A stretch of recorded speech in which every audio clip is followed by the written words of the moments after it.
Good afternoon, everyone. Welcome. Just a friendly reminder, please turn your cell phones and other electronic devices to silent, if you would, please. Family members, friends, and guests, welcome to the 2023 University of Wyoming Spring Commencement Ceremony. Founded in 1886 as a moral land-grant institution, while Wyoming was still a territory, the University of Wyoming serves as a statewide resource for higher education of the highest quality. Rigorous scholarship, technology transfer, economic and community development, and responsible stewardship of our cultural, historical, and natural resources. Today's graduates represent a broad range of academic disciplines born from those traditions and ideals.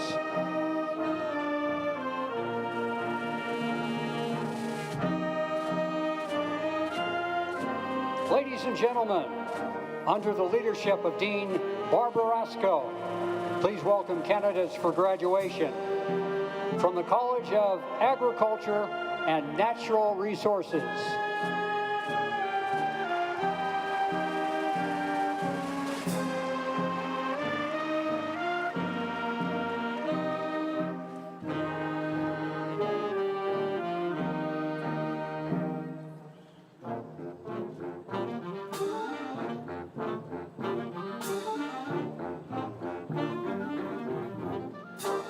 Ladies and gentlemen, under the leadership of Interim Dean Scott Turpin, please welcome candidates for graduation from the College of Arts and Sciences.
Ladies and gentlemen, under the leadership of Dean Scott Bollier, please welcome candidates for graduation from the College of Business.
Ladies and gentlemen, under the leadership of Dean Scott Thomas, please welcome candidates for graduation from the College of Education.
Ladies and gentlemen, under the leadership of Dean Cameron H.G. Wright, please welcome candidates for graduation from the College of Engineering and Applied Science.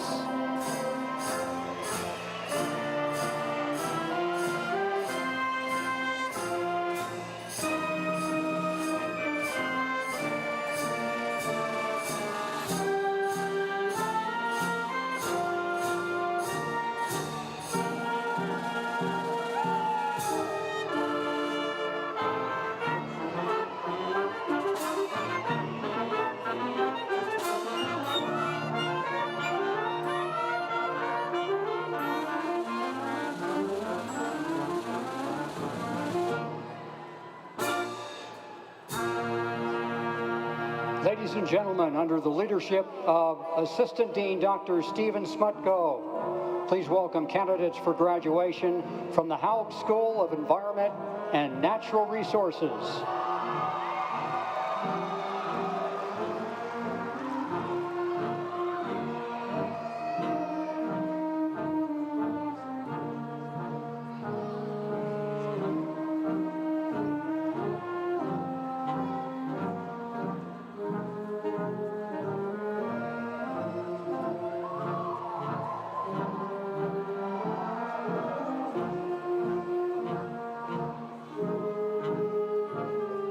Under the leadership of Dean Jacob Warren, please welcome candidates for graduation from the College of Health Sciences.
Under the leadership of Dr. Kevin Carmen, Provost and Executive Vice President, as well as Dr. Stephen Barrett, Vice Provost for Undergraduate Education, please welcome candidates for graduation from the Office of Academic Affairs.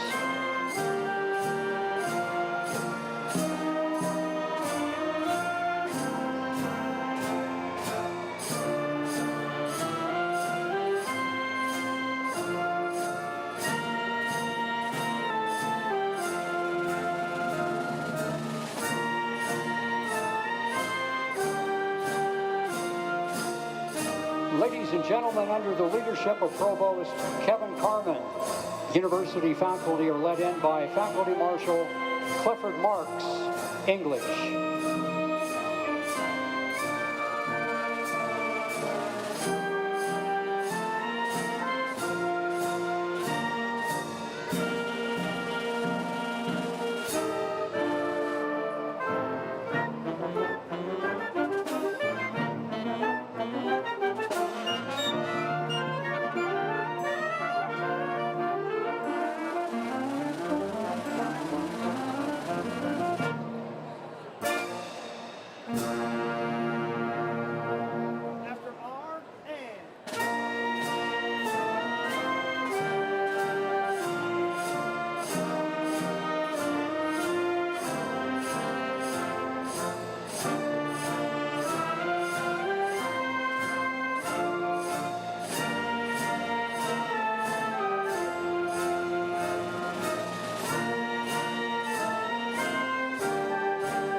gentlemen, under the leadership of President Edward Seidel, today's stage party is led by Honorary Marshals Dr. Marina Nunez, Professor and Associate Dean of the College of Arts and Sciences, and Dr. Alan Trent, Professor of Elementary Education, in recognition of their distinguished service to the university.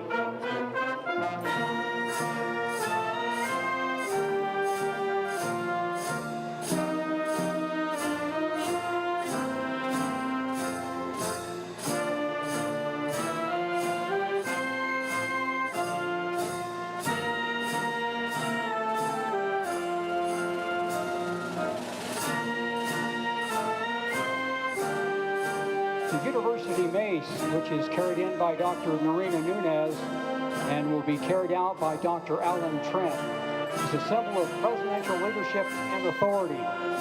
It's crowned with a cap of flames, signifying knowledge and enlightenment.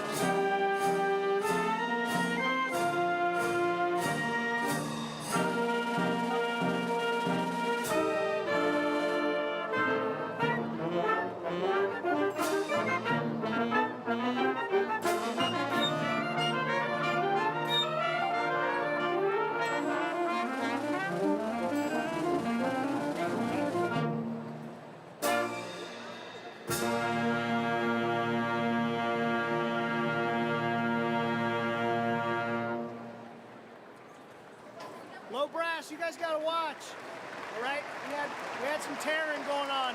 All right, between you guys on the left side.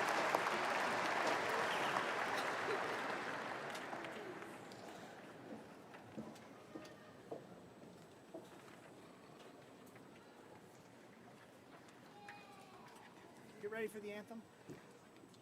President Seidel, members of the Board of Trustees, distinguished guests, administrative leadership, members of the faculty, graduates, family, and friends, the 2023 University of Wyoming Spring Commencement Ceremony will now be in order.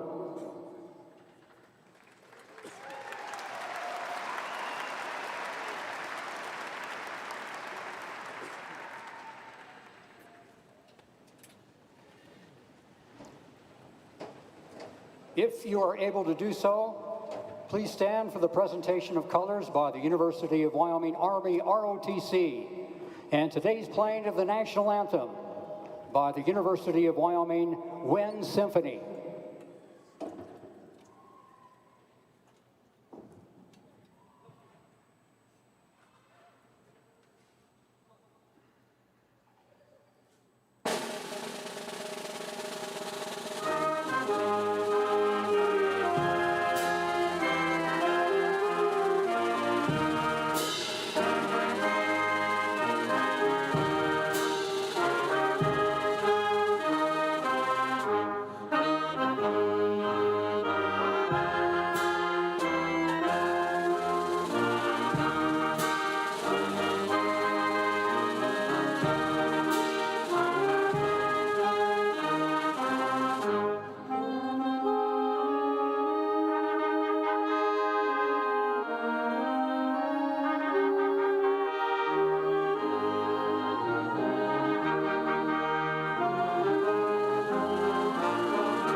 Please take your seat. We're ready to go. Ladies and gentlemen, please welcome today's Master of Ceremonies, Vice Provost for Undergraduate Education, Stephen Barrett.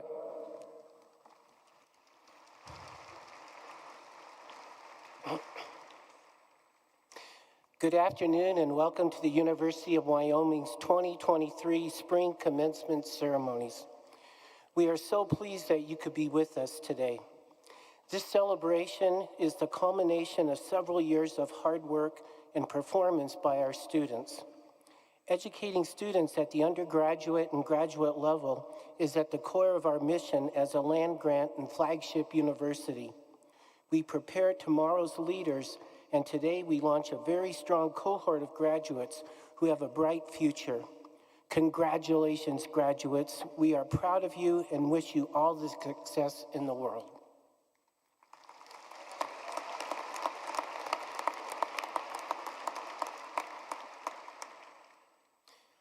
I would like to welcome to the stage Dr. Kevin Carmen, Provost and Executive Vice President, to introduce our honorary marshals. Thank you, Dr. Barrett. Good afternoon, graduates, families, trustees, faculty, staff, and guests.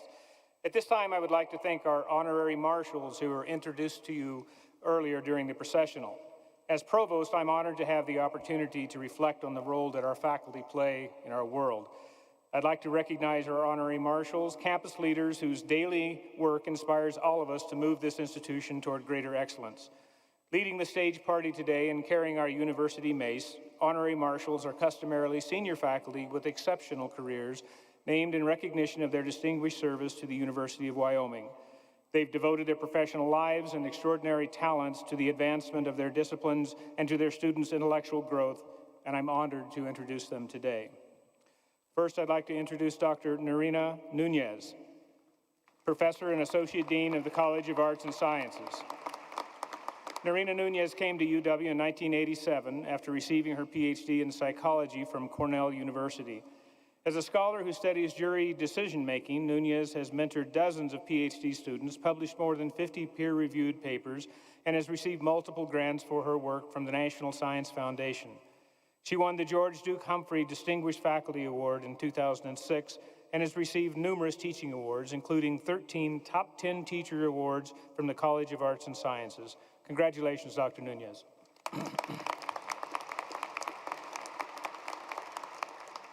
Next, I'm pleased to introduce Dr. Alan Trent, Professor of Elementary Education. Alan Trent is a professor of elementary education in the School of Teacher Education at the University of Wyoming.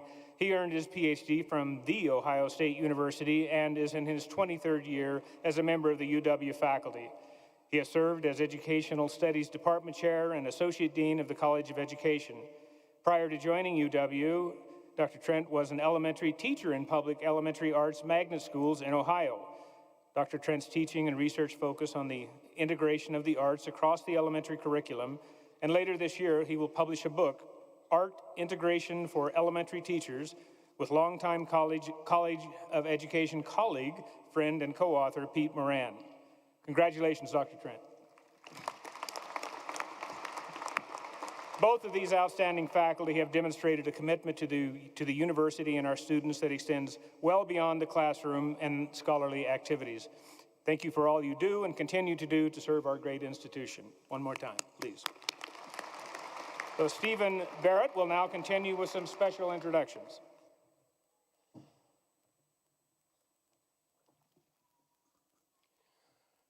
I'm pleased to have John McKinley of Cheyenne, Wyoming, the chair of the UW Board of Trustees, vice chair of the board Kermit Brown of Laramie, Wyoming, as well as trustee Jim Mathis of Wheatland, Wyoming, all with us here today.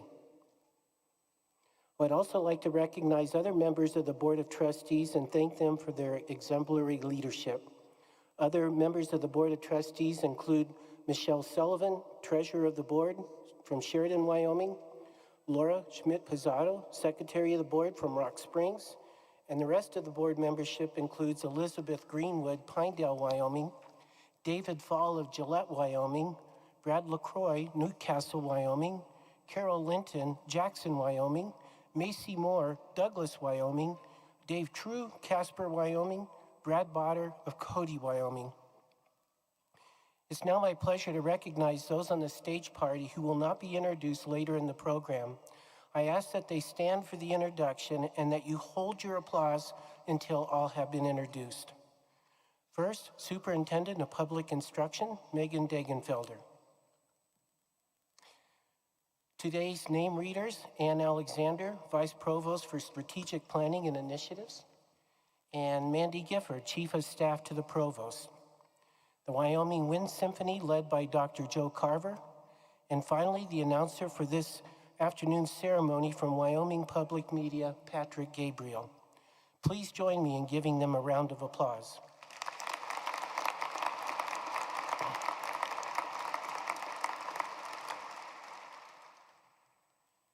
I'd also like to thank our faculty for the excellent education they have provided to our students. Faculty, would you please stand so we can thank you for the integral role you've played in these graduates' lives.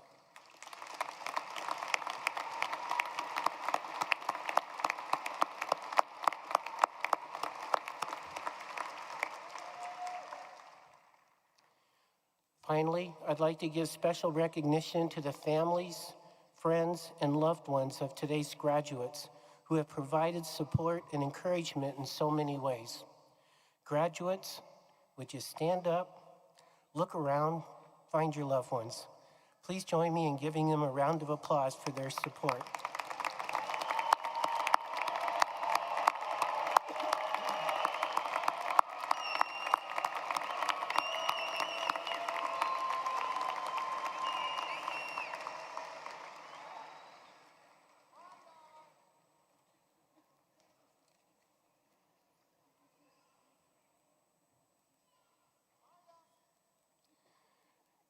The recipient of an honorary degree exemplifies the values of excellence, service, and integrity, and possesses distinguished accomplishments in their profession, public service, or service to humanity.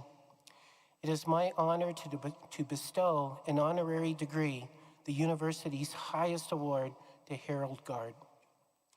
Harold Guard was a highly regarded American painter and printmaker, best known for his contributions to the abstract expressionist movement. Born in New York City in 1923, Guard developed an early interest in art and went on to study at the University of Wyoming. While there, he worked with a number of notable artists, including Ilya Bolotowski, Leon Kelly, and George McNeil, all of whom played an influential role in shaping Guard's artistic vision and style. Later in his career, Guard's work was recognized with the establishment of the Harold Guard Collection at the University of Wyoming. This collection comprises a significant body of Guard's work, including paintings, drawings, and prints, and is a testament to the artist's impact and influence on the American art scene. In addition to his studies at the University of Wyoming, Guard also pursued graduate studies in art education at Columbia University, where he worked with prominent art historians and theorists such as Myra Shapiro and Erwin Panofsky. This period of study proved to be highly formative for Guard, as it helped him refine his artistic vision and solidify his place as a leading figure in the abstract expressionist movement. Throughout his career, Guard remained committed to experimentation and exploration, producing works that challenge the boundaries of traditional painting and printmaking techniques. Today, his work is widely celebrated for its boldness, energy, and innovation, and he remains an important figure in the history of American art. For Harold Guard's many contributions, the University of Wyoming is honored to bestow the degree of Human Letters honoris causa.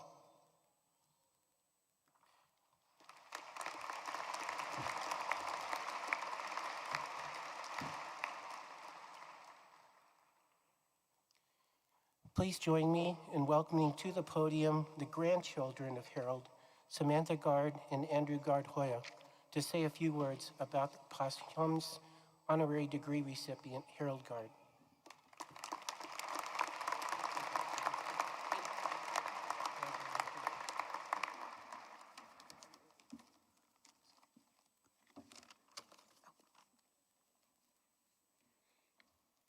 Hello, everyone.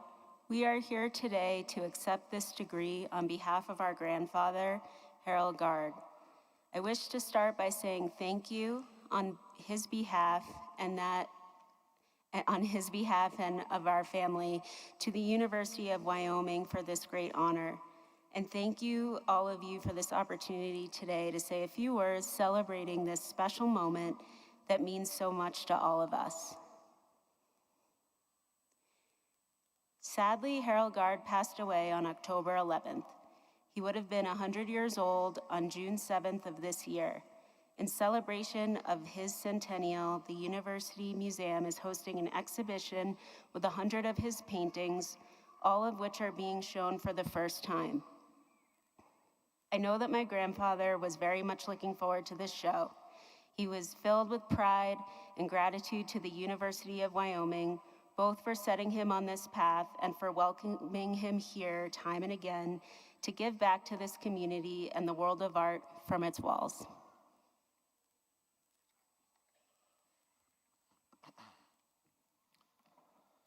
For those that do not know of him, Harold Guard was an American abstract expressionist, primarily known for his paintings and notably for developing and teaching the Strappo transfer technique. In addition to being a painter, he was also a poet, a printmaker, and a playwright. He had a lot of labels starting with the letter P. He was prolific. I'll start his story in 1943, when he left his studies in the sciences at the City College of New York, compelled to fight fascism and join the war effort.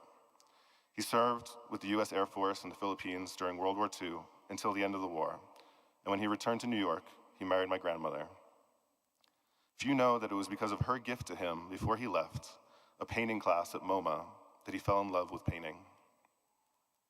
When he returned from the war, with the famed GI Bill supporting him, he was empowered to pursue his passion for painting and explore the art world. He looked west. Although situated in relative isolation, the University of Wyoming's art program had attracted a number of talented and influential artists from New York, including Leon Kelly, George McNeil, and Ilya Bolotowski. It was this esteemed faculty who inspired Harold Guard to come to Laramie to study. They were to become his mentors and his collaborators. Here, at this university, Harold started his career as an artist.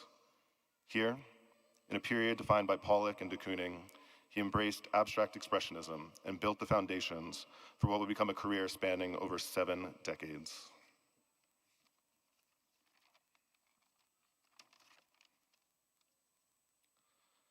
Harold loved being an artist.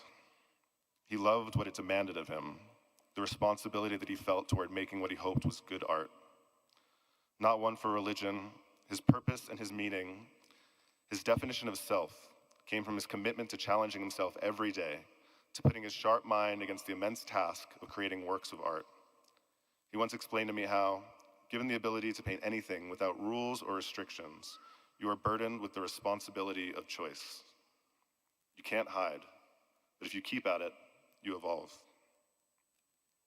I love that his creative process was one of problem solving. First, breaking the pristine canvas with a single stroke, he would then spend days and weeks fixing it, trying to solve a harmony of composition and form. But it was not a war to be won.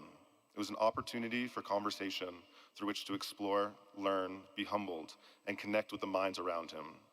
He painted for the highest levels of conversation and resolutely refused to pander. Harold Guard was a painter for over 75 years. What a thing to say. After completing a Bachelor of Fine Arts here at the University of Wyoming in 1949, he went on to earn a master's degree in Fine Arts and Art Education from Columbia University. Continuing his career in New York, he taught art both at Nassau Community College and a secondary school in Port Washington before he stopped teaching to become a full-time professional artist. He had his first solo exhibition in 1970 in Huntington, New York, and today the Museum of Florida Art boasts his 8 by 24-foot, 16-panel mural, Iconoclast, on its exterior as part of its permanent collection. Guard's work is part of the current collection right here at your wonderful University Museum. The Portland Museum of Art, Farnsworth Art Museum, New Mexico Museum of Art, Museum of Florida Art, and the Bibliothèque Nationale de France, among others. And he is recognized as the originator of the Strappo technique by the Museum of Modern Art in New York, which also has his work in his permanent collection. He's published 2 books of poetry and written an award-winning play. He has made countless prints and drawings, and honestly, he made the best French toast. These are perhaps the reasons why I'm standing here before you today, French toast withstanding. But equally as important, he was a wonderful grandfather, a loved and loving friend, and a fierce defender of the arts and education. He touched so many lives over his 100 years. I loved him dearly, and am extremely proud of him. This is such an honor. And again, on behalf of myself, my hero, and my mentor, and on behalf of the family, the Guard family, thank you.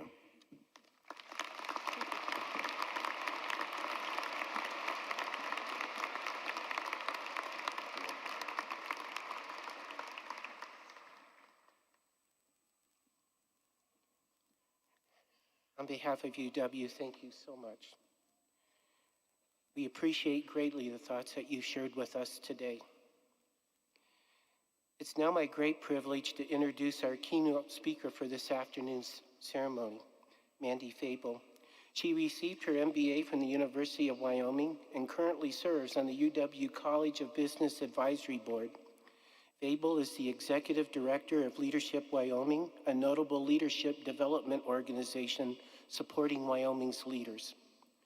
Fable's love of outdoor adventures includes being married on top of Pangora Peak in the River Mountains and spending winter weekends chasing fresh snow to ride her snowmobile. Fable and her husband live in Lander and feel extremely grateful for the opportunity to call Wyoming home. Please join me in welcoming to the podium Mandy Fable.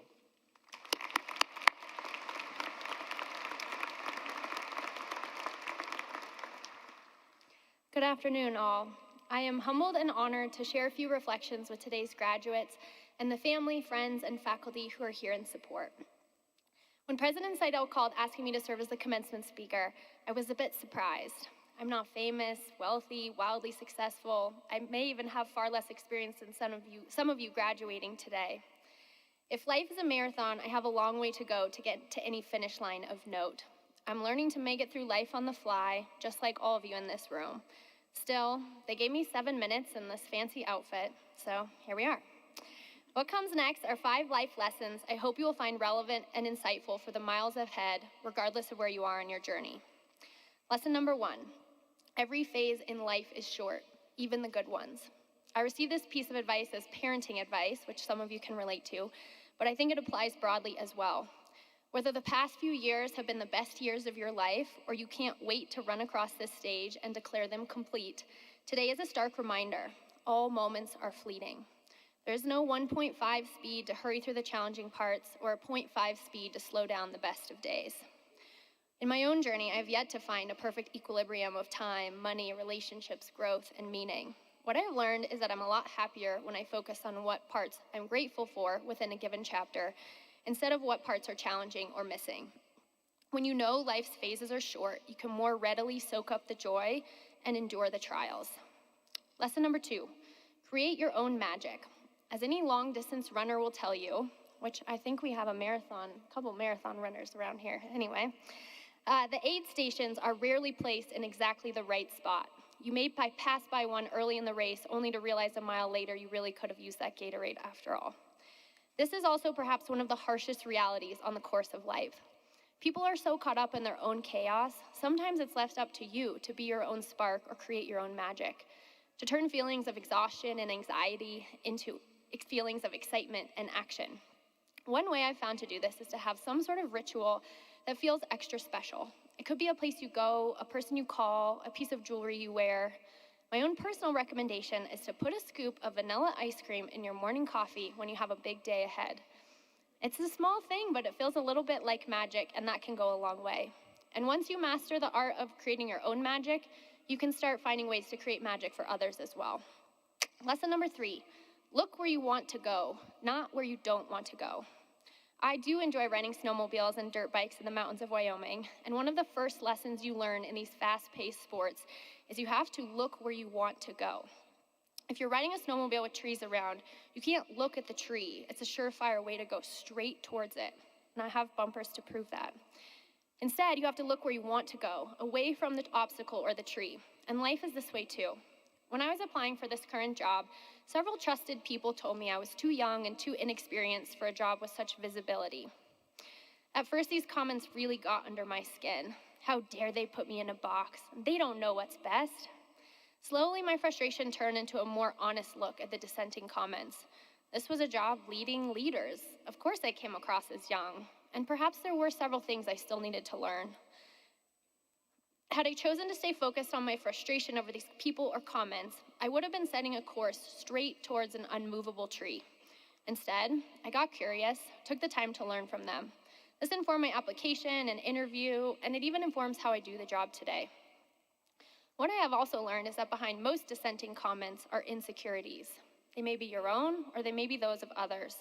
But staying curious and looking where you want to go is the best way to stay on pace in the course of life. Lesson number 4, learn from failure. Okay, we're gonna mix things up a little bit. We're doing this one by a vote.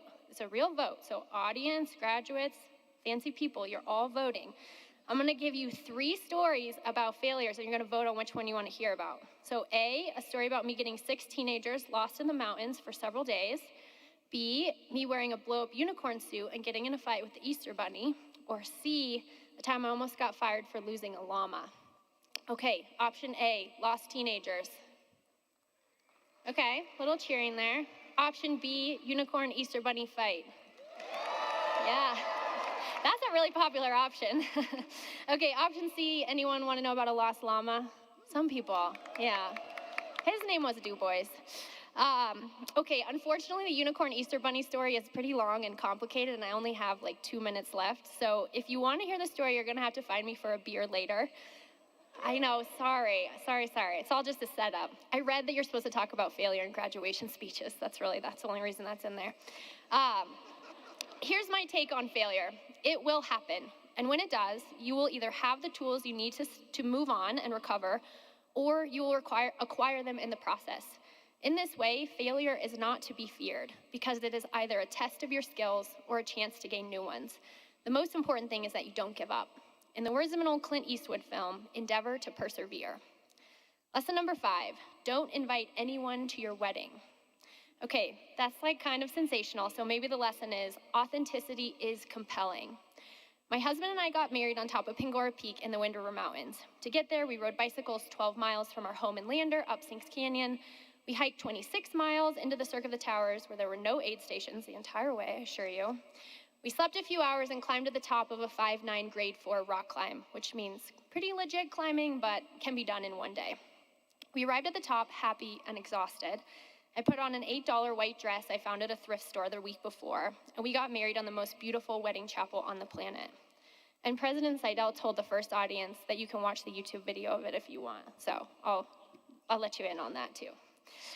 The only people with us were our minister, who was actually just a friend. We talked into getting an online ministry certification and going with us, and another friend who came with us at the last minute to take photos and videos so that our mothers would still speak to us when they found out what we had done.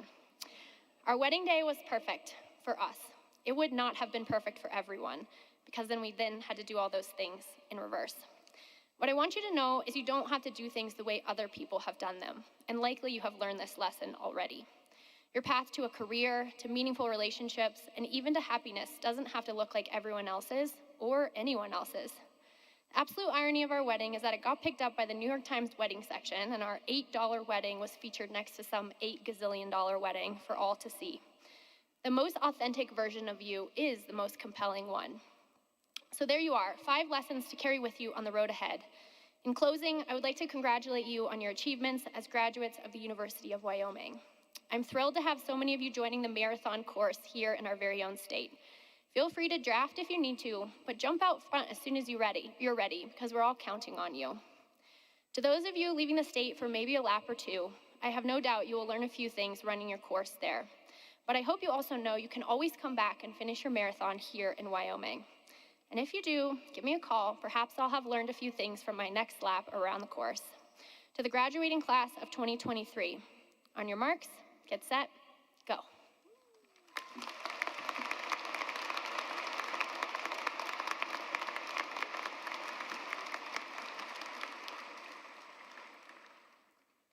Thank you, Mandy. That was magnificent.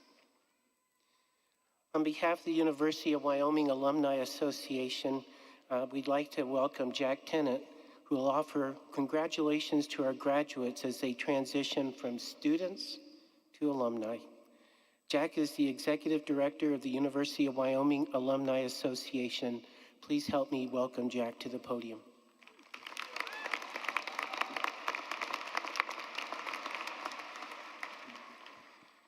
All right, thank you, President Seidel, deans, trustees, for allowing me the Alumni Association to be a part of this memorable day. And congratulations to the 2023 graduates on earning your degree from the University of Wyoming, but also for becoming an alum. So as they mentioned, I'm Jack Tennant. I'm a 2010 graduate, and I remember sitting right there in the seats that you are right now. I was thinking about what I was going to be doing with my friends and my family after graduation, and the last thing on my mind was what it means to become an alum. Well, becoming an alum means so many things to so many different people, but I guess I'll just leave you with a couple thoughts here today. The UW Alumni Association and all 140,000 alumni will be here for you whenever and wherever you need us. Becoming an alum means that all of you, because the hard work that you've put in over the last few years, will always have a home right here at the University of Wyoming. We couldn't be more proud to welcome you to the alumni family. You may think that there's some special moment walking across this stage right here that you become an alum, but the truth is you've been earning it all the last couple years. All those late nights studying for class or maybe socializing, all those walks across Prexy's pasture into the wind, always into the wind. This whole time you've been getting closer and closer, and here you are. The last thing that I would mention is that becoming an alum means that you will always be a cowboy, and there is nothing anyone can do to take that away from you. So one more piece, I'm going to ask for a little bit of audience participation here. We like to send out a video every month to our alumni, and I'm going to have you all be a part of it. So if you wouldn't mind joining me on the count of 3 saying, "Go Pokes." 1, 2, 3, go Pokes. Thank you and congratulations.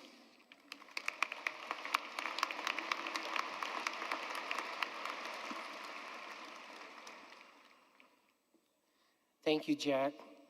Graduates, I encourage you to stay involved with the Alumni Association and stay connected to the University of Wyoming as you begin the next chapter of your lives. As you know, you're always welcome back to the campus. It's my pleasure now to introduce and invite Dr. Scott Thomas, Dean of the College of Education, to the podium to introduce this afternoon's student speaker.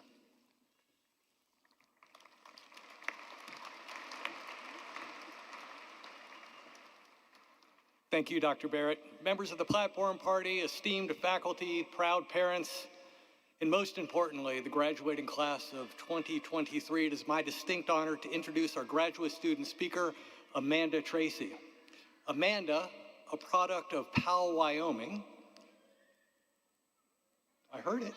I was waiting for it. A product of Powell, Wyoming. Much better. Amanda is a passionate advocate for mental health needs in schools. She's devoted her time and efforts to improving the lives of students and teachers across Wyoming. As she completes her master's degree in school counseling at the University of Wyoming this spring, her dedication and hard work have already significantly impacted our community. Amanda tells me that she has learned a lot about the importance of advocacy in the education system and has worked with incredible counselors, teachers, and administrators who have modeled what effective advocacy looks like. Before embarking on her journey in the College of Education, Amanda had experience in K-12 teaching and worked with ARC Regional Services to develop programming for adults with disabilities and traumatic brain injuries. She brought this experience to her role as a school counseling intern at Laramie High School, where she excelled in her position and made a lasting impression on her colleagues and her students. During her internship, Amanda secured a grant to establish a student leadership program at Laramie High School, which her colleagues at LHS recognized as an important enhancement to the school environment. She is also actively engaged in research, focusing on teacher mental health needs and supports across Wyoming. Amanda's work in this area has been recognized by the Joint Education Committee of the Wyoming Legislature, and it should come as no surprise that her scholarship is being considered for publication in some of her field's most prestigious peer-reviewed journals. But Amanda's commitment to advocacy goes beyond research. As a board member of the Wyoming Counseling Association, she serves as a student representative and has played a crucial role in supporting the recent passing of the Counseling Compact, a licensing agreement that increases access to mental health supports across 18 states. All of this should make clear why Amanda is our student commencement speaker today. But you should also know that in her free time, Amanda will be competing in her first ultramarathon weeks from now. Of course, she's wisely opted for only the 50-miler, and she tells me that she spends most of her free time training. Are you sitting there wondering the same thing I am up here? Not 50 miles, not training, free time. Where the heck do you get free time, Amanda?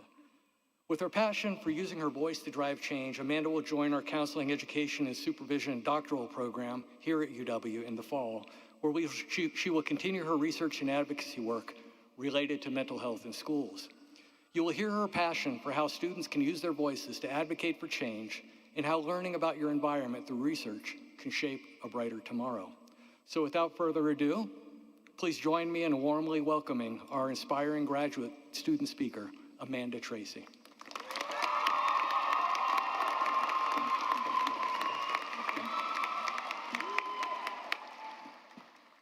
Members of the Board of Trustees, President Seidel, faculty, families, and my fellow graduates, it is an honor to be standing before you.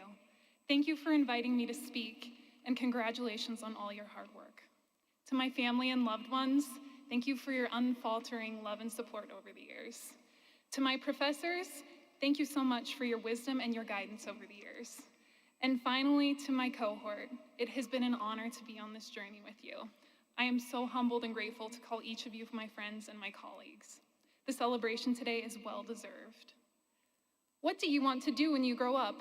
When I was asked this question in preschool, I always answered with a firm, I want to be a firewoman. People always chuckled when they heard this, but I stayed firm on becoming a firewoman. I didn't recognize it then, but my preschool self had a wisdom that I now appreciate. When I talked about what I wanted for my future, it was always what I wanted to be rather than what I wanted to do. I unknowingly integrated the two words. As I grew older, I recognized that whatever career I chose, my character, shaped by my beliefs, morals, and values, would guide my actions. Now fast forward a year or two to when I was a freshman in college at UW, and I had an identity crisis. I grew up in the small town of Powell, Wyoming, and had developed a deep love, respect for, and connection to the great outdoors, fostered by my family and the beautiful landscape of the Cowboy State. I had decided that I was going to one day be a photojournalist, working for National Geographic, using photography to tell other people's stories. However, as I started to take my first classes and explore this career a little bit more, I quickly realized it was not for me. I felt conflicted and confused. How could it not be?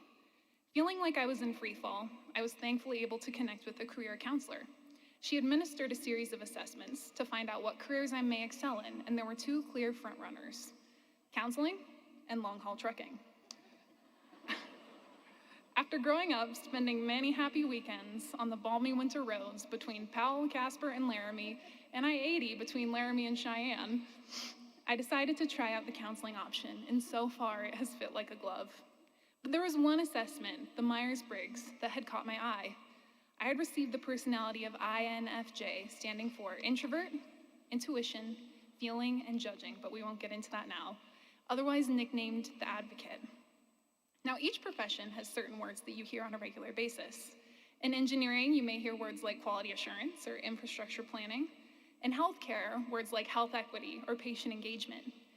In education, you may hear lesson planning or NTSS. In the counseling world, you hear things like social emotional learning, therapeutic relationship, it depends, and so on. However, over the past 2 years in all my classes and talking to all my professors and friends, there was one word that always stuck out to me, and that was advocacy. As I've had conversations with individuals in other professions and programs, it has become clear that advocacy is not a concept that's isolated to the counseling world, but it's rather woven into the very fabric of our society, driving our actions and shaping our character. Now, in the spirit of transparency, I did not fully understand advocacy in action when I first started my program. Sure, I knew the definition, public support for or recommendation of a particular policy, and how to work it into a conversation. Advocacy in reality is an action with the intention of evoking change. By advocating for something, you yourself become an advocate, integrating it into your character and your way of being. Advocacy has a wide range. Thankfully, we are all unique individuals with different backgrounds, beliefs, and causes that we're passionate in different fields. From standing up to the smallest injustice to passing a law in Congress, each is advocacy, and each plays an integral role in facilitating change. I think all of us can see the precarious state of the world and our society, recognizing the dangers of polarization and the ever-pressing importance of unity and community. Each person in this room, families, graduates, faculty, administration, is in a position to be an advocate. The world needs change, and advocacy over time will bring that change. Each of us, driven by our character, beliefs, and values, can be advocates for ourselves, the people around us, and on a macro level, the systems around us, giving weight to our words with actions. To use the cliche phrase, it's a marathon, maybe more of an ultramarathon, not a sprint. These changes take time with small steps and starting with us. So my question to each person in this room is, who do you want to be when you grow up? I think my preschool self would be proud to hear me say, I want to be an advocate. Congratulations, class of 2023, and thank you so much.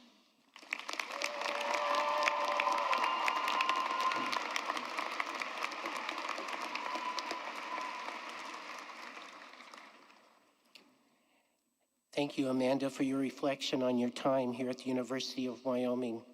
And congratulations again on being selected as our student speaker. I would now like to invite the chair of the Faculty Senate, Professor Renee Legrade, to the podium to present the candidates for degrees.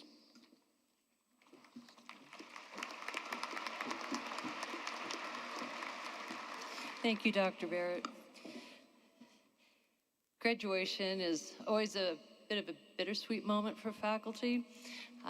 As your advisors, your committee members, faculty, we've worked with you these past few years as you pursued your degree.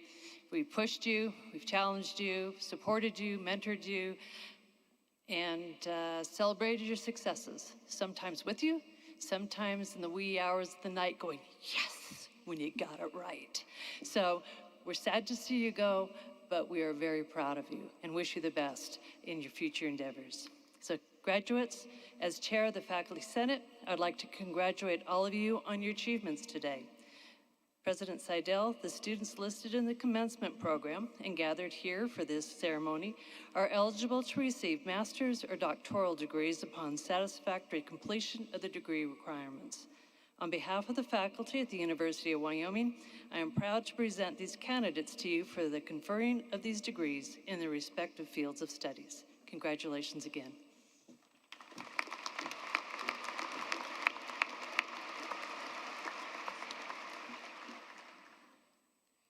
Thank you, Dr. Legrade, for presenting this spring class of 2023 on behalf of the university faculty. With that, I'd like to request that our graduates present themselves on stage for recognition by college or school.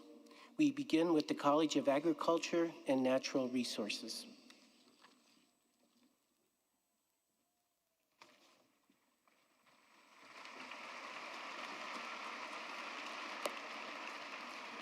President Seidel and trustees, as the Dean of the College of Agricultural and Natural Resources, it is my privilege to ask the degree candidates from the college to make their way to the stage for recognition. Kelsey Linsgrave.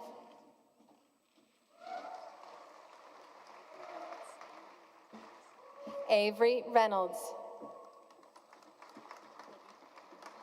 Whitney Brown. Michaela Kuznier. Brooke Matrician. Jenny Hansen. Hannah Fraley.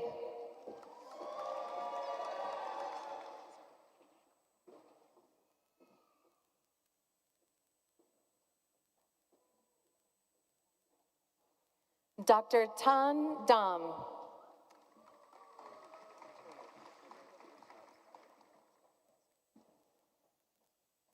Yes.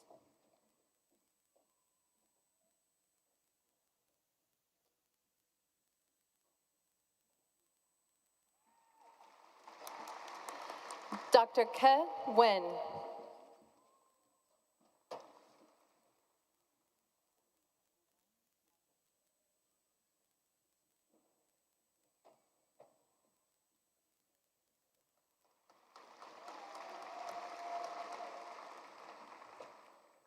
Dr. Ruben Alaman.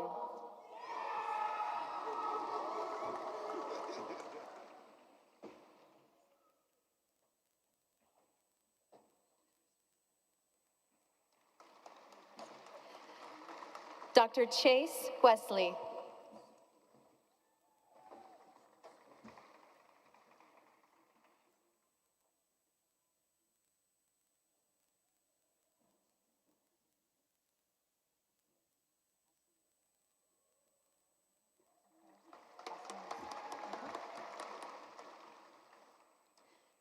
Dr. Boziba Taher Alzunisi.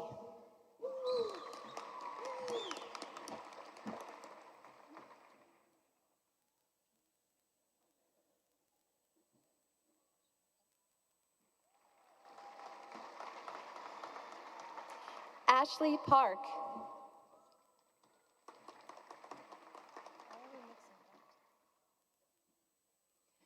Dr. Elizabeth Moore.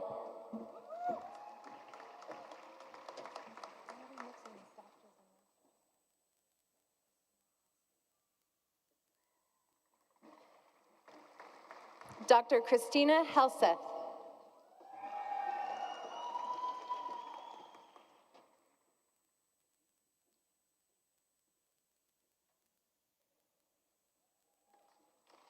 Dr. Judith Herod.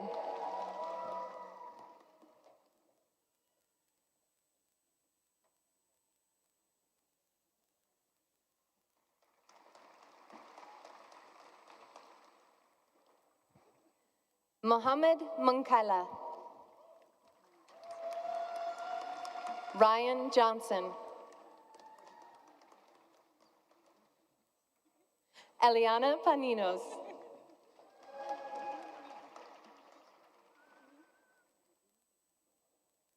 Davina Wetamuni. Bremen Whitlock. Faisal Ahmed.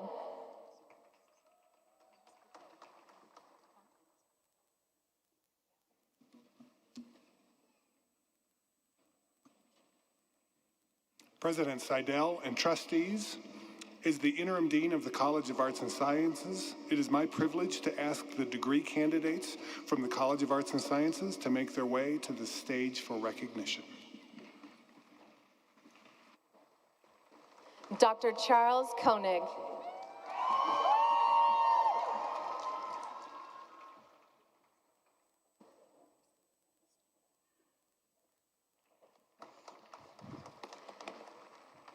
Dr. Wesley Vanestal.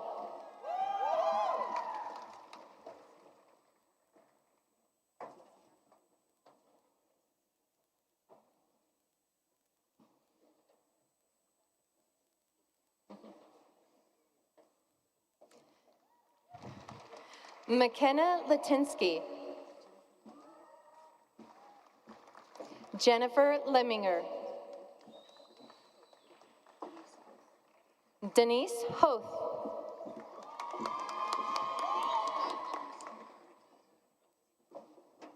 McLaren Guthrie Larimer. Taylor Barr. John Palushek.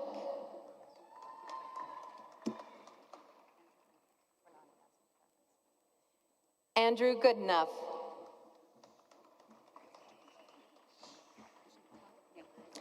Jintao Miao. Apologies. Dr. Jintao Miao.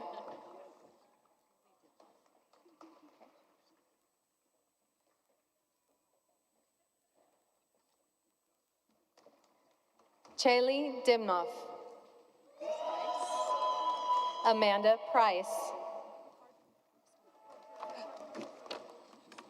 Crystal Vogel. Alicia Perez. Jordan Kobliska. Joshua Iyer.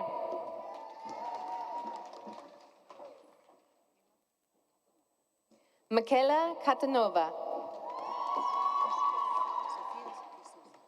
Sofia Visoso.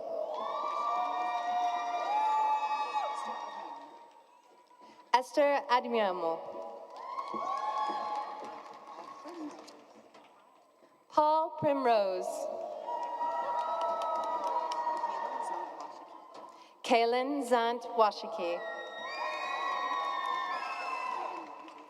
Megan Laundrie. Jane Marino. Grace Bollinger.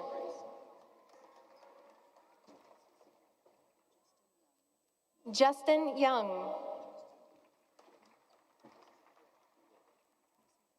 Addison Globe.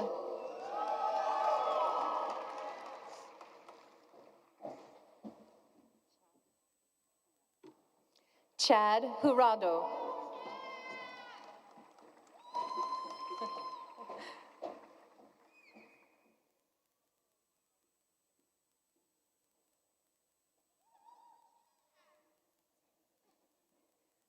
Ekam Ubase Udate.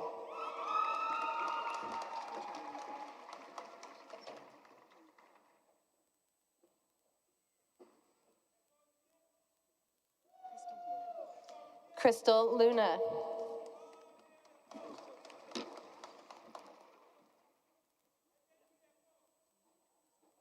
Timothy Terlizzi.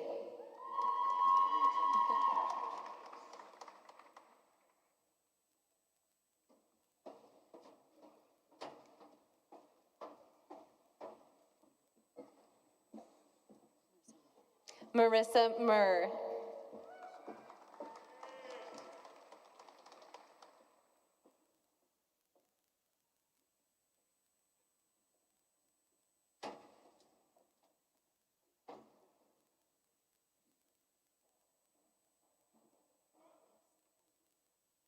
Matias Freya.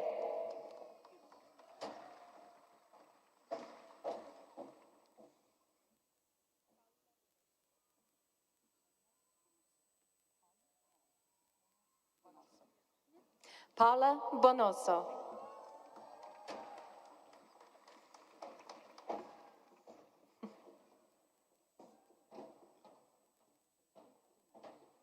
Kolari Folami.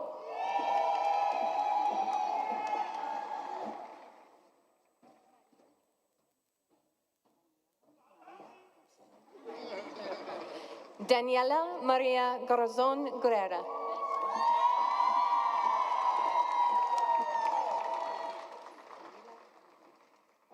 Camila Rabello.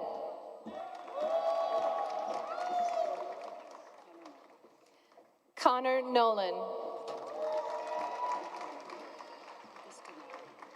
Lucas Donato. Micah Miller.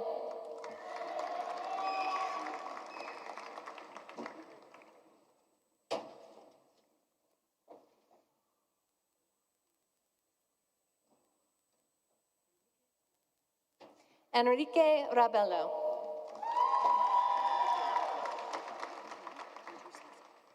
Andrew Salzman.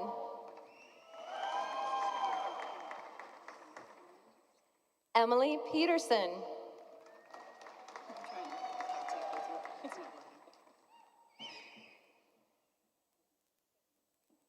Megan Goodner.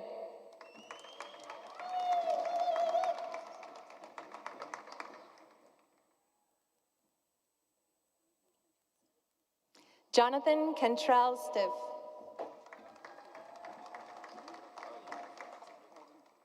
Arlen Miller.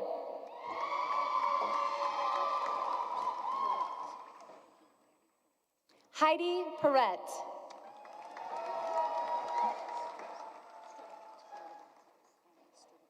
Amber Sturdivant.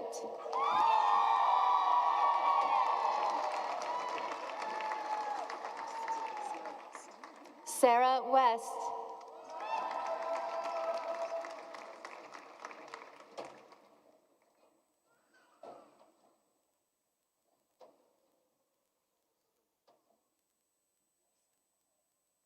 Dr. William Skogel.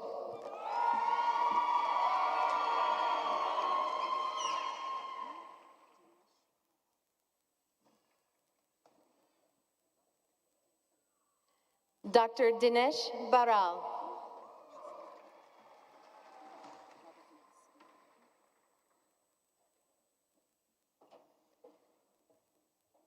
Dr. Robert Nielsen.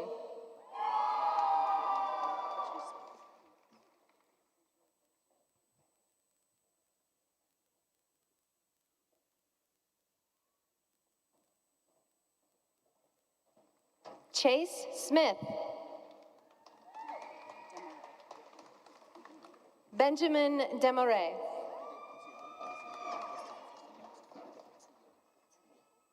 Friday Otuya. Kelsey Black. Samantha Stringer. Misha Weiss. Catherine Fitch.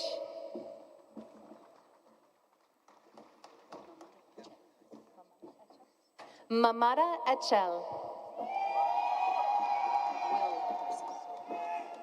William Person. Ryan Phillips.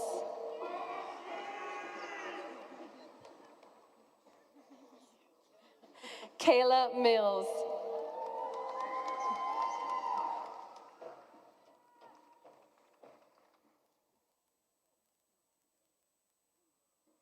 Brannon Moen.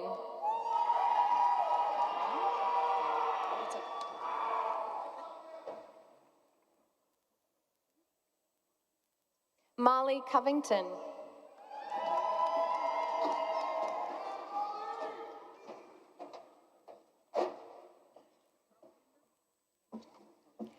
Jennifer Bonander.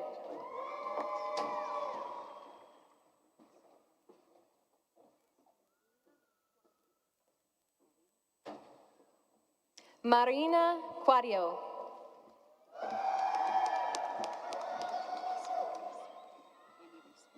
Amy Reeser.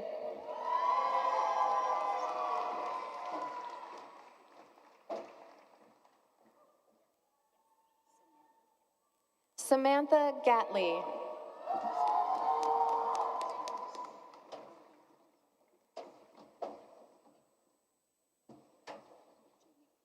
Jamie Miles.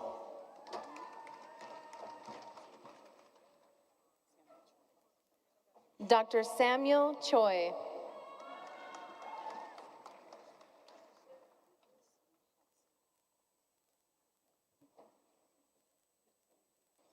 Dr. Nicholas Mahalski.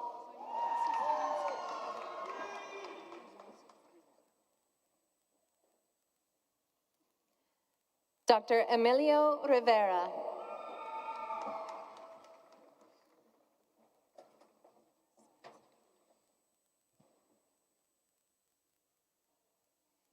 Dr. Olivia Smith.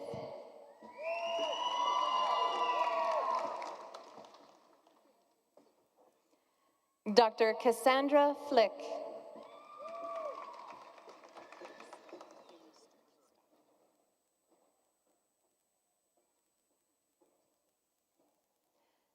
Dr. Haley Sturgis.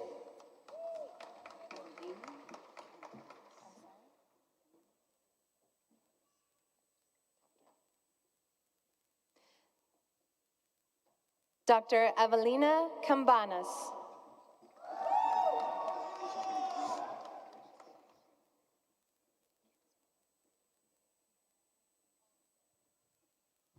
Dr. Candace Perry.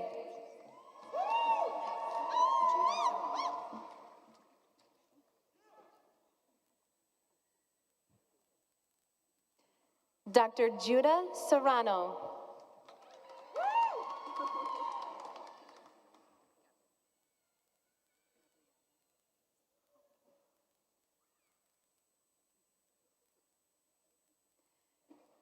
Dr. Gabriella Zeller.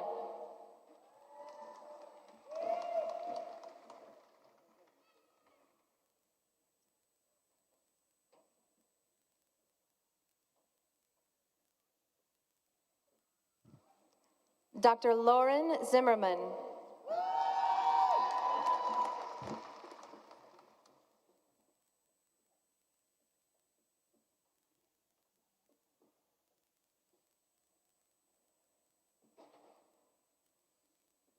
Dr. Stephanie Amaya.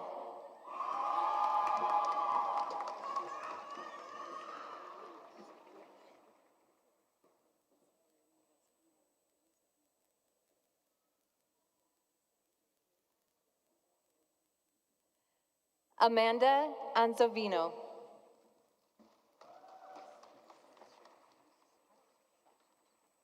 Parth Shaw.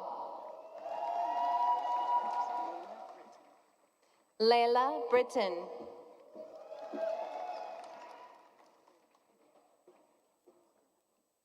Dr. Catherine Gura.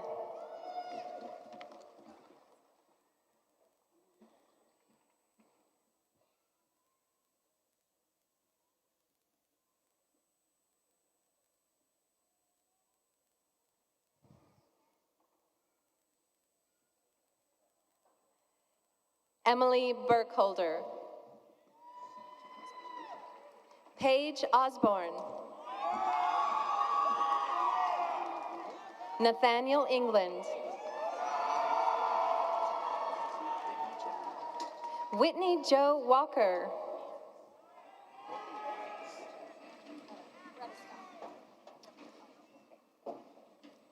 President Seidel and trustees, as the Dean of the College of Business, it is my privilege to ask the degree candidates from the college to make their way to the stage for recognition. Dr. Madison Ashworth.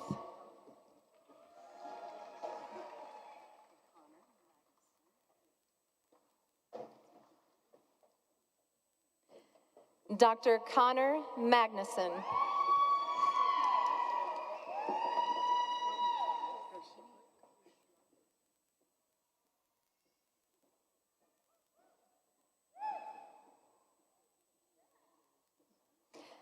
Dr. Rohini Ghosh.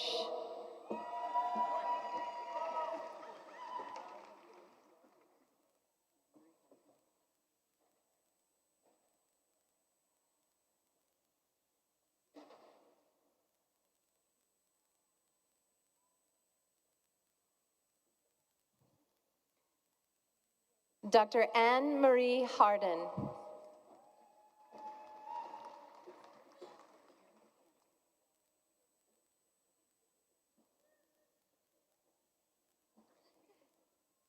Kara Pantel. Janie Jargel. Morgan Kitchen.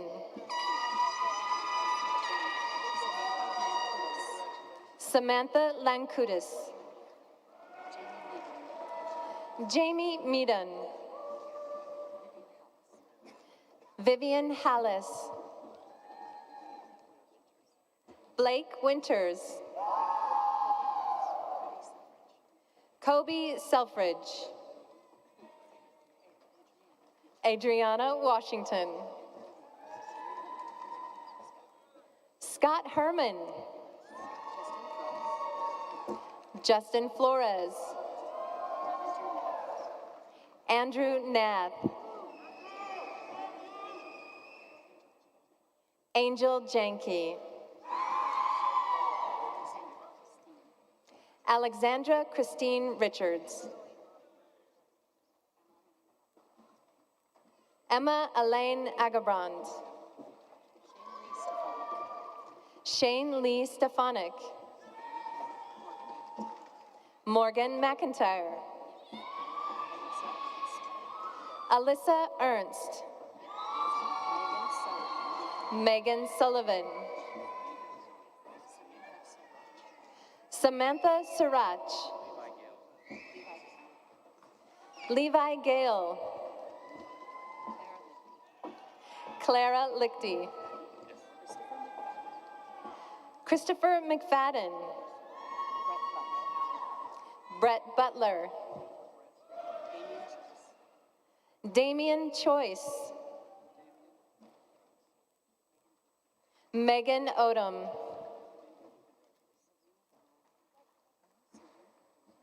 Serena Broering. Reed Stanford. Nathan Roma.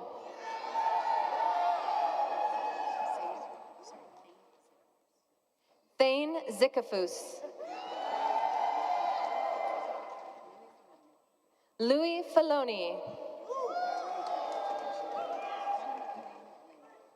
Hannah McLean Leonard.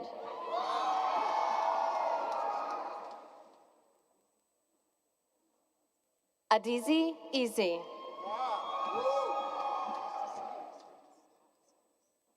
Alice Hovis. Beck Herman. Mary Wee.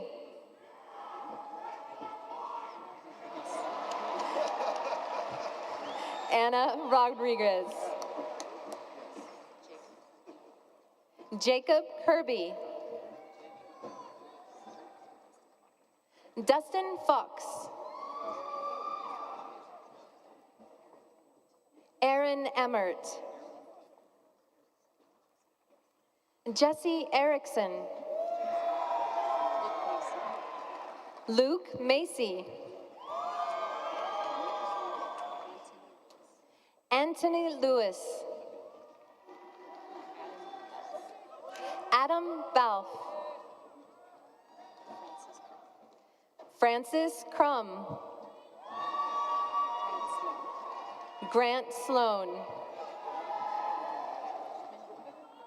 Quinn Weideman. Jordan Diddy Suggs. Charles Johnson. Chelsea Badhawk. Jennifer Malmborg. Josie Voigt. Jeff Terrell. Clayton Stewart.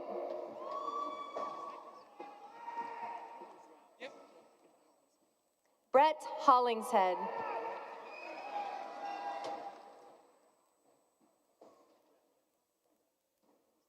Cameron Murphy.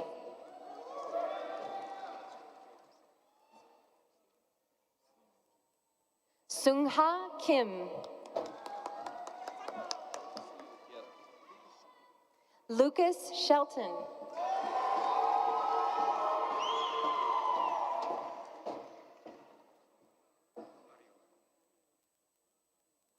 Kyler Ariola.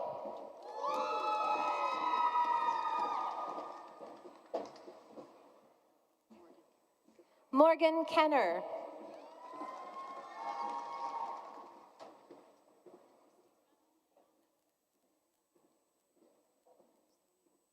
Zoe Worthen.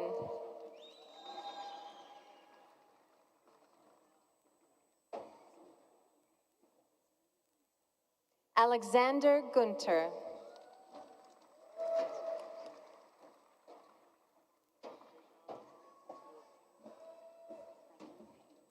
Bracken Payne.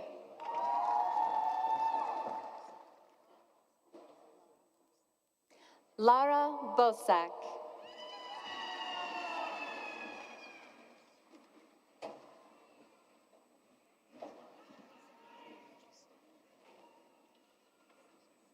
Eduardo Angel Saenz.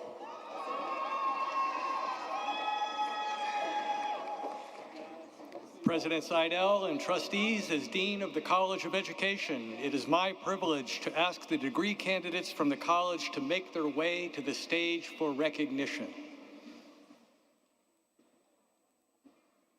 Dr. Penny Bollinger.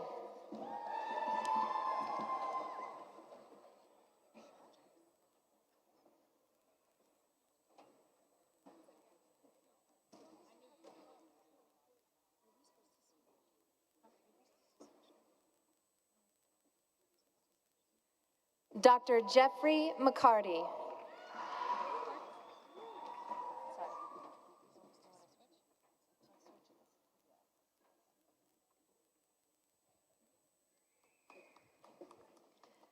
Dr. Christy Green.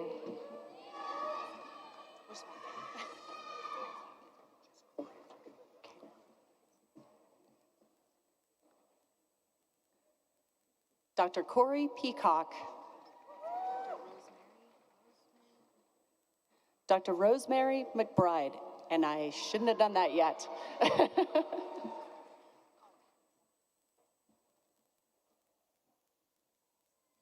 Dr. Rosemary McBride.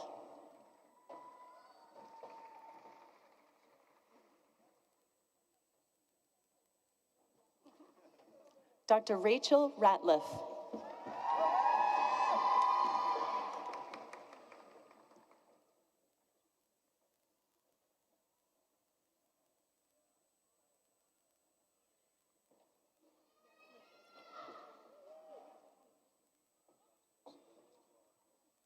Brady Archbold.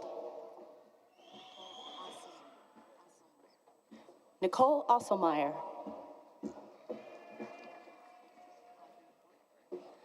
Audrey Ortberg. Tanya Wasink. Brooke Napoleon. Addison Henry. Jacob Wright. Ashley Garhart. Catherine Mishak. Caitlin Carroll.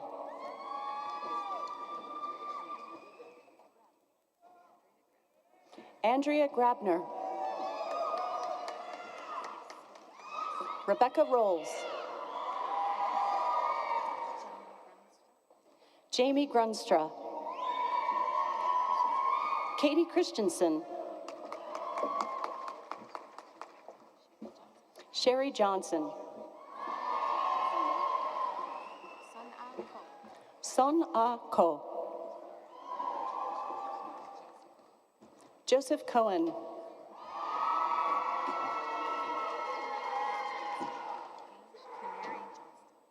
Paige Canary Johnson.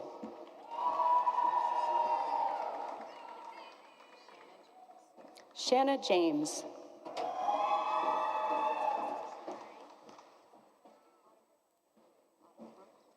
Autumn Brooke Holmes.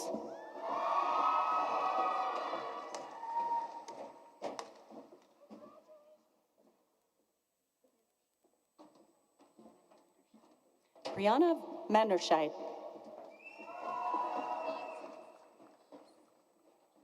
Amanda Tracy.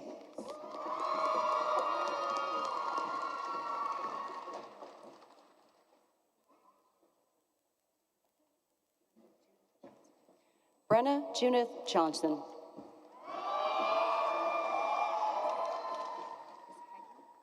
Alex Hagee.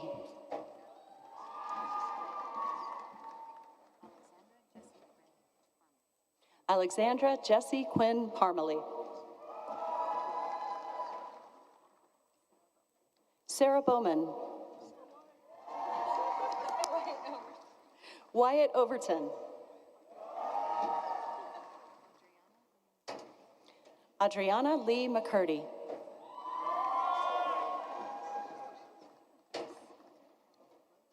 Emily Brophy.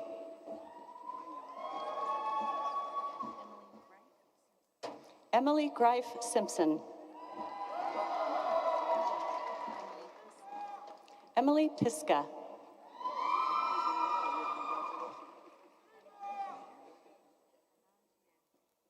Anand Nair.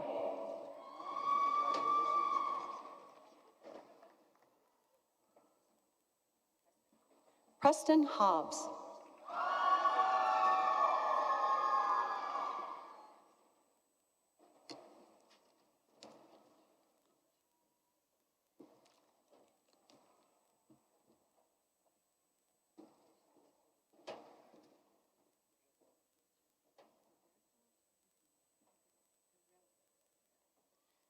Gilberto Revueleta.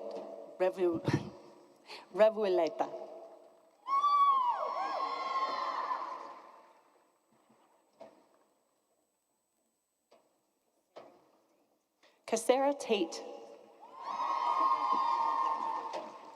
Amanda Nelson. Rachel Hofer. Brett Williams. Jennifer Chavez.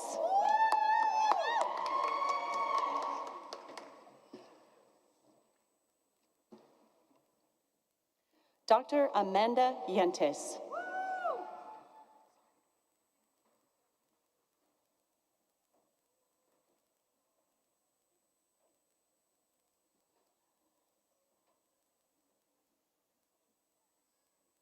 Dr. Joyce Stewart.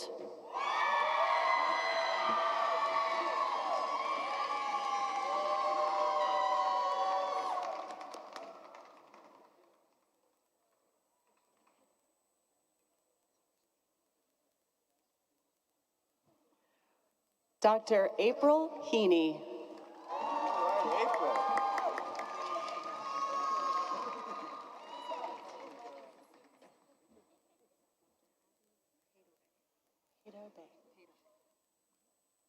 Dr. Abby Pato Bay.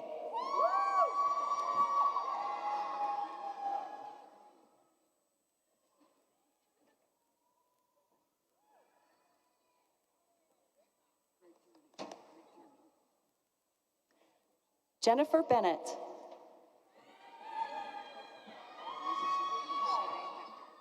Shai Becker. Jennifer Talfa.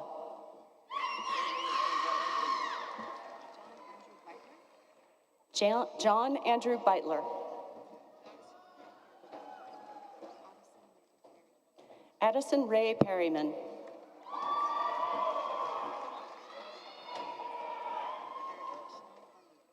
Erica Michelle Ballou.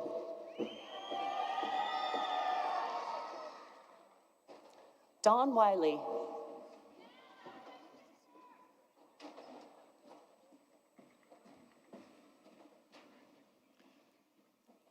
President Seidel and trustees, as Dean of the College of Engineering and Applied Science, it is my honor and privilege to ask our degree candidates from our college to come forward to the stage for recognition. Go Pokes. Dr. Gita Monpara.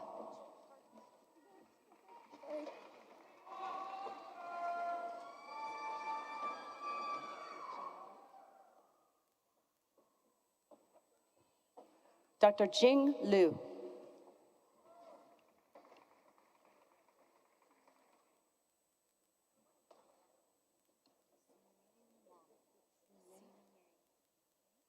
Dr. Xin Yang Wang.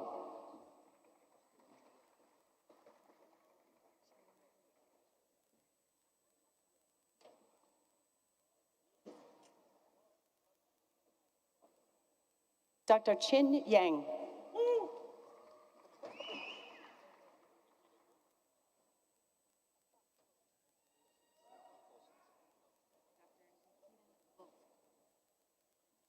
Dr. Nikita Volk.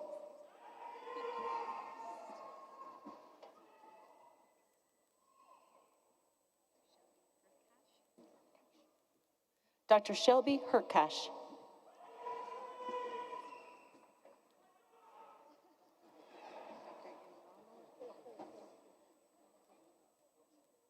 Dr. Imramno Hawk.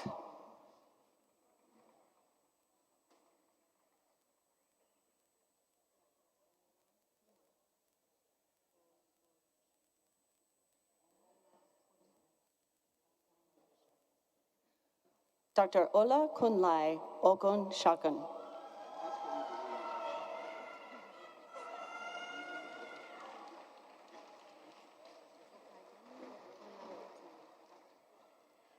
Dr. Opoyeme Olatawatui.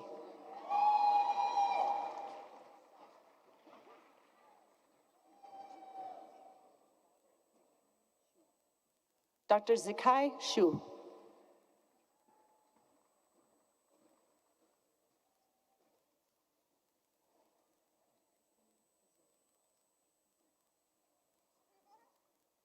Dr. Kristen Pizzoni.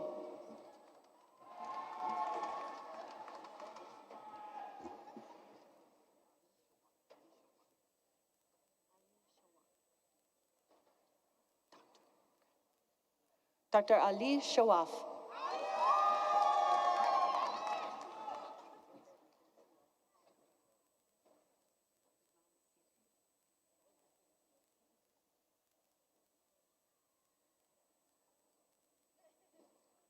Dr. Van Sile.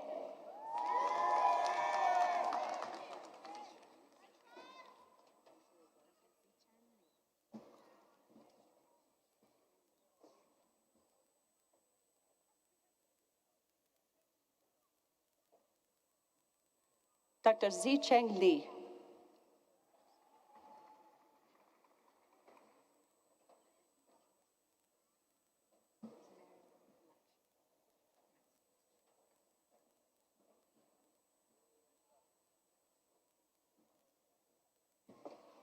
Mariam Laksha.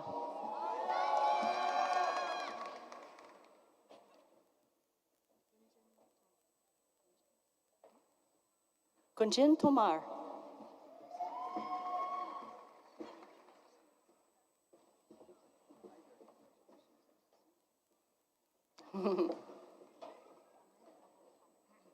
Ahmed Abu Hamid.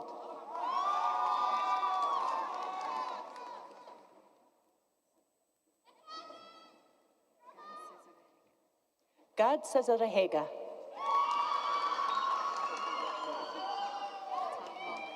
Todd Muller.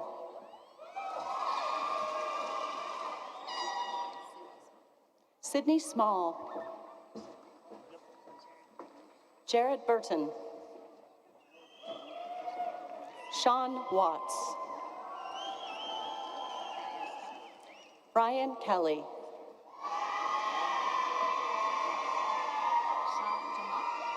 Shah Jamal.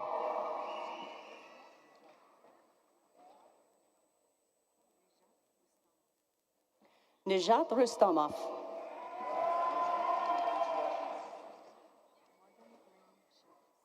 Morgan Lynn Shimkus.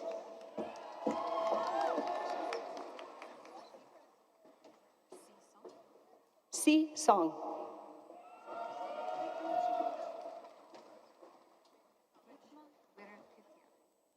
Gitma Werapitya.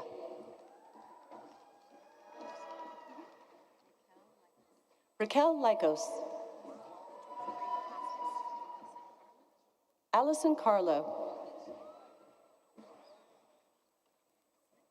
Riley Smith. Emily Gibson.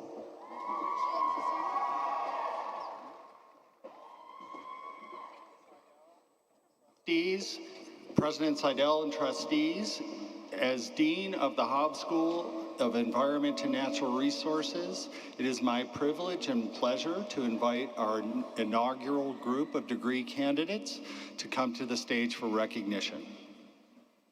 Emily Peters.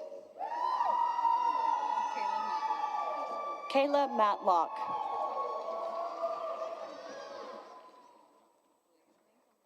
William Benkeman.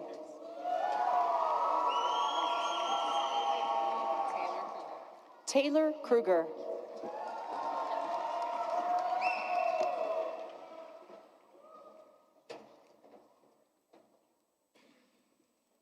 President Seidel and trustees, as Dean of the College of Health Sciences, it is my privilege to ask the degree candidates from the college to make their way to the stage for recognition.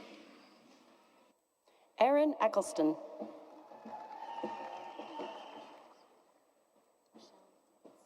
Rochelle Dietz. Hallie Beers. Ashley Tyler. Hallie Robinson. Kiana Ayers. Bryn Bateman.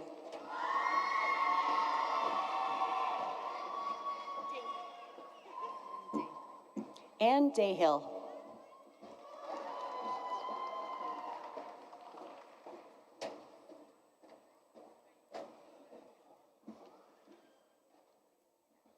Bailey Neff.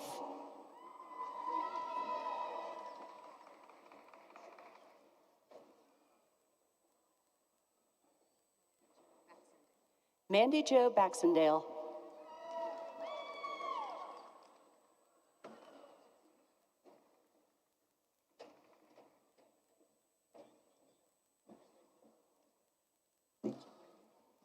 Rachel Renee Forrester.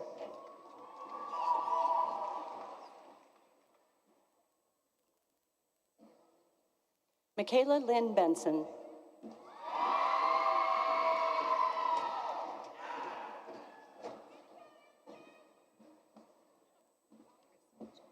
Krista Jennings.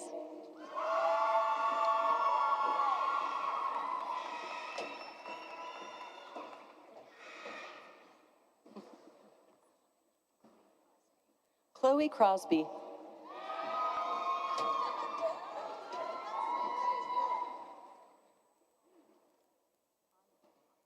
Annika Fox.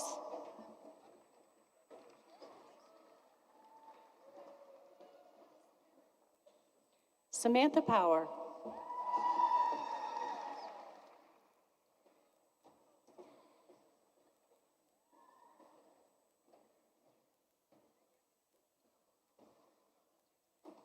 Hunter Thompson.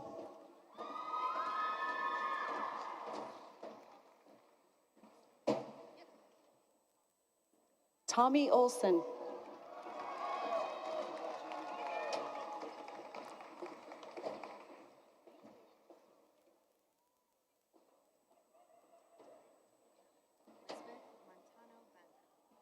Lisbeth Montano Banda. Jamie Scannell.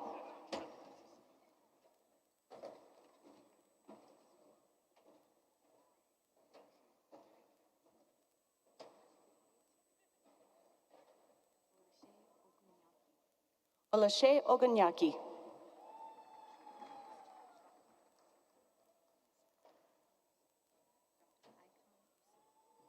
Dr. Ikon Yusufov.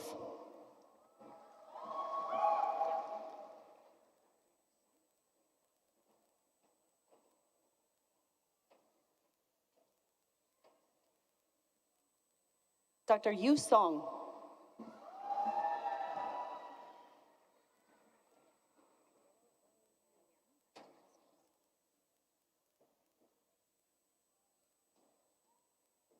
Dan Yang.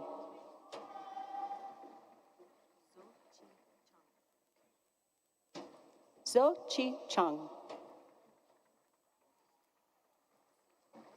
Sydney Polson. Rachel Fairbanks.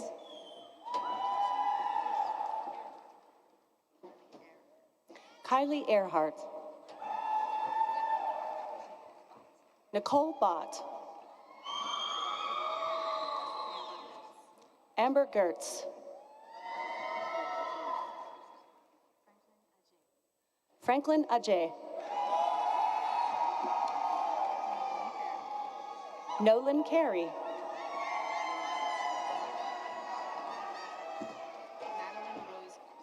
Madeline Rose Carson.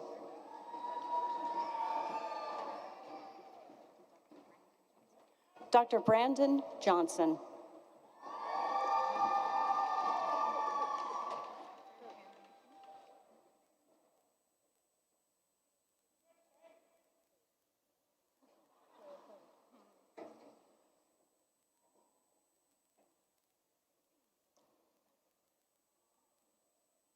Dr. Hannah McKinney.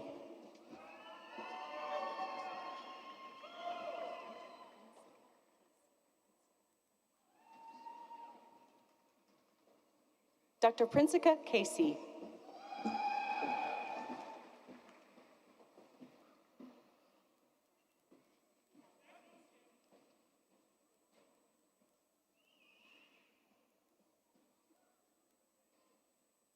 Dr. Rebecca McKell Tinsley.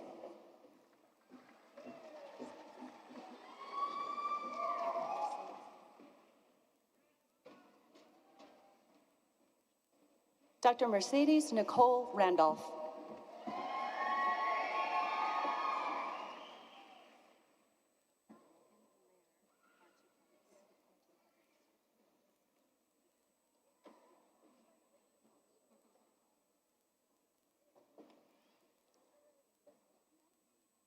Dr. Reagan Lair Cartupelis.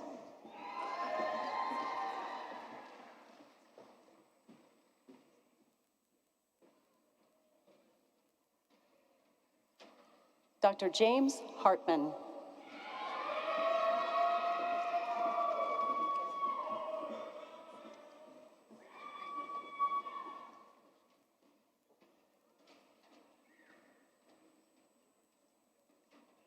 Dr. Andrea Crane.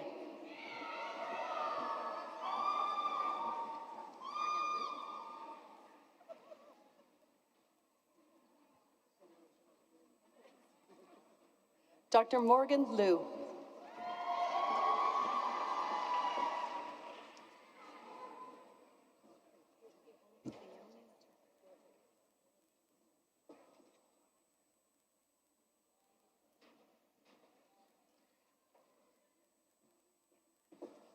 Dr. Nicole Theone Turner.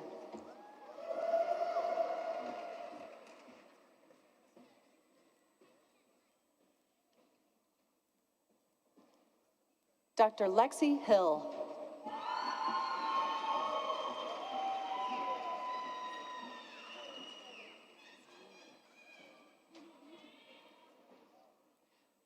Dr. Kaylee Nazminia.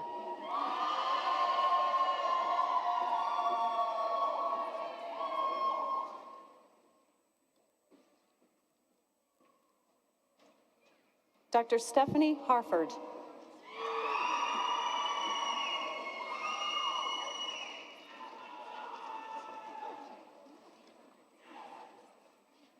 Dr. Daniel Waters.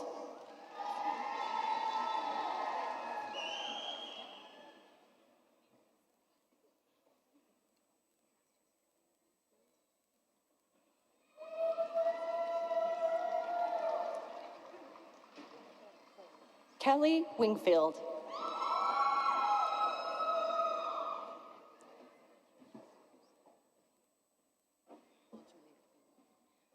Heather Nicole Juliette Beeman.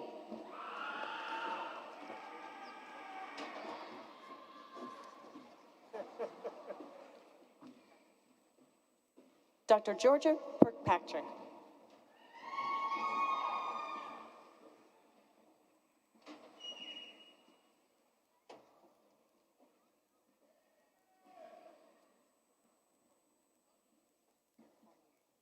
Dr. Jenica Fournier.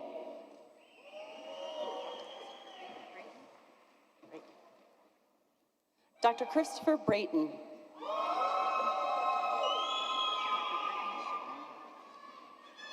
Dr. Brittany Shipman.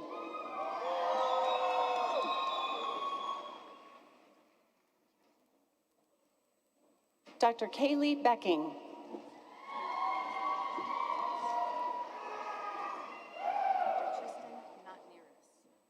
Dr. Tristan Notneris.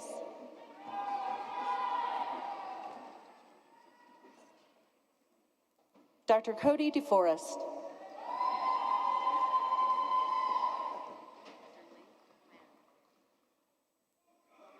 Dr. Leif Mann.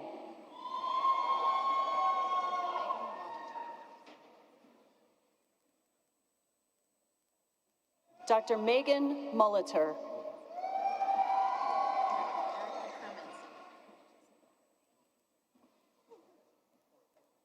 Dr. Erica Hermanson.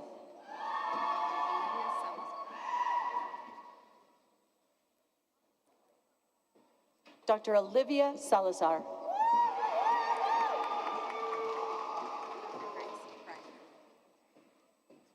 Dr. Grace Kreider.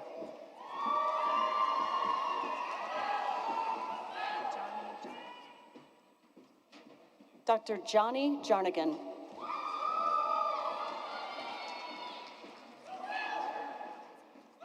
Dr. Samantha Weber.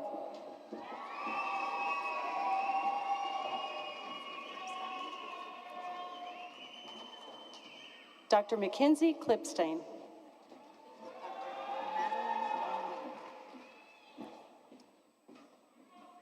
Dr. Madeline Romy.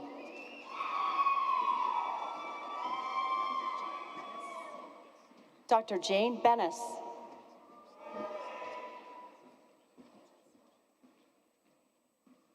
Dr. Michaela Scott.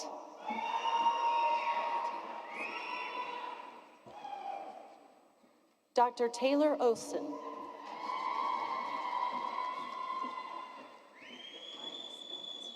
Dr. Maya Scott.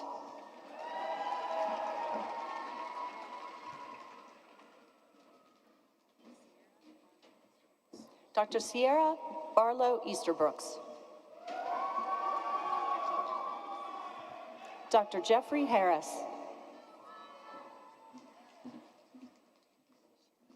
Dr. Kenneth Scher.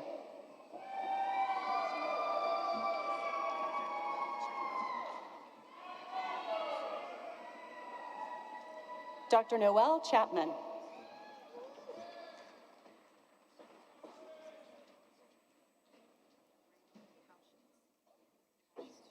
Dr. Braden Kaushich.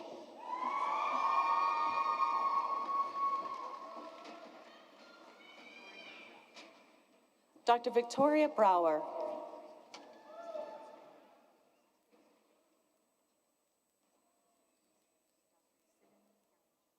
Dr. Sydney Gallinger. Dr. Nicholas Sakala.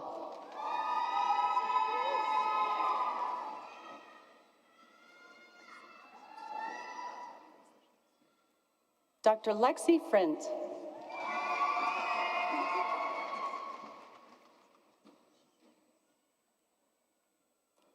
Dr. Justin Shomeris.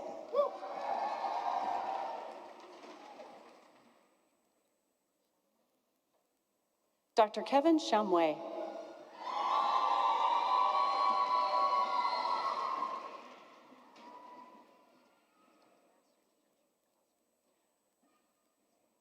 Joshua Cosgrave. Mackenzie Myers. Charlie Cole. Emily Sloan. Matthew Bjornson. Janessa Murray. Emma Lusky.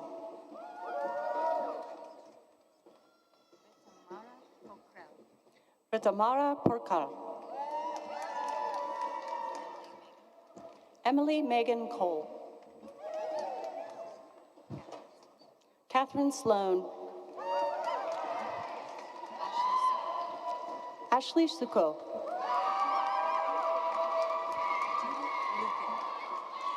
Judith Luque.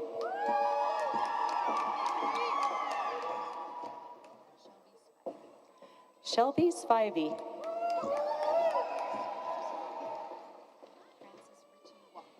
Francis Ritchie Walks.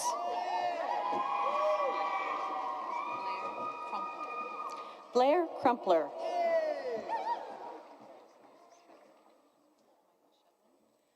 Michael Shevlin.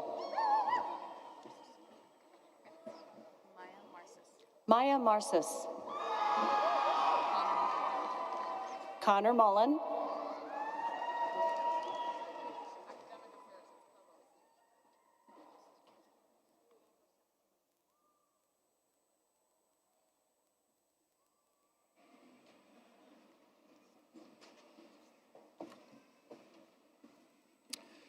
President Seidel and trustees, as the provost of the University of Wyoming, it is my privilege to ask the degree candidates in Geospatial Information Sciences to make their way to the stage for the reception, for recognition. Sean Castaneda.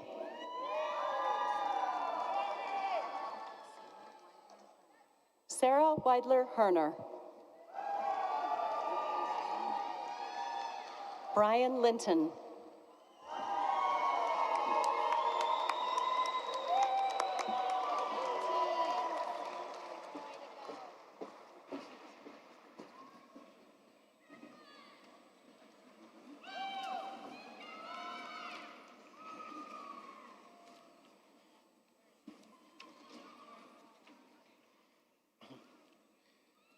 I am pleased to now invite Board of Trustees Chair John McKinley to the podium to offer remarks and authorize the conferral of degrees.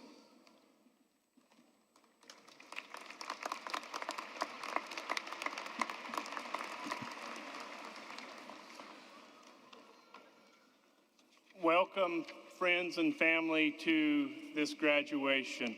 I would like to congratulate all of the doctoral candidates and graduating folks here today. And I request that everyone join me in giving them a round of applause.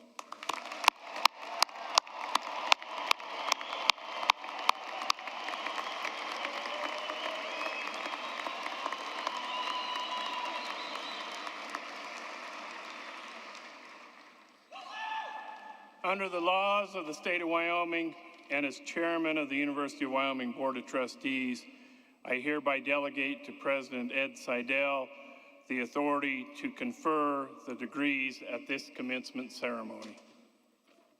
President Seidel.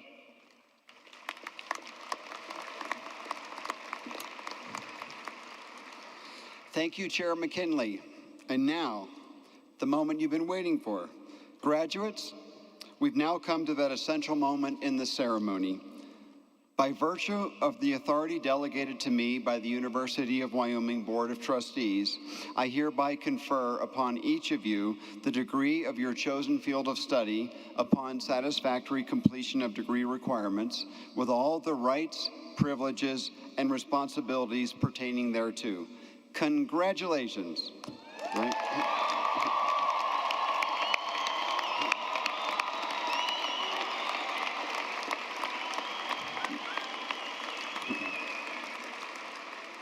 So friends, family, faculty, guests, everybody, please stand and join me in congratulating the new graduates. Thank you for being with us today.